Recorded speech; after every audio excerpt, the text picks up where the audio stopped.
Hello everyone, welcome to my new daily blog. আপনারা সকলে কেমন আছেন? আশা করছি ভালো আছেন, আমিও ভালো আছি। আজকে সকাল সকাল স্নান করে রেডি হয়ে গেছি শাড়ি পরে, কারণ আজকে এই যে আমার ছোটো পিসি এসেছে।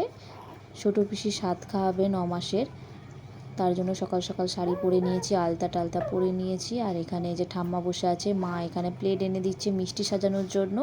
আর এই যে ফলগুলো দেখছেন, পিসিদের ওইখানে নিয়ম আছে 9 মাসে ফলও দিতে হয় 9 রকমের, তাই পিসি 9 রকমের ফল নিয়ে এসে সাজিয়ে দিয়েছে।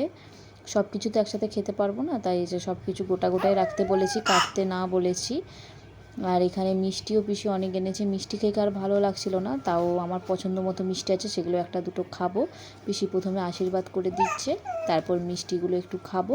আর পিসি আমাকে চুড়িদার দিয়েছে একটা, খুব সুন্দর চুড়িদারটা আপনাদেরকে পরে দেখাবো। আমি তো শাড়ি খুব একটা পরি না, তাই সবাইকে বলেছিলাম চুড়িদারই দিতে, তাই সবাই চুড়িদারই দিয়েছে। চলুন মিষ্টিগুলো একটু একটু করে খেয়ে নিই, তারপর বাকিগুলো পরে আস্তে সুস্তে খাওয়া যাবে।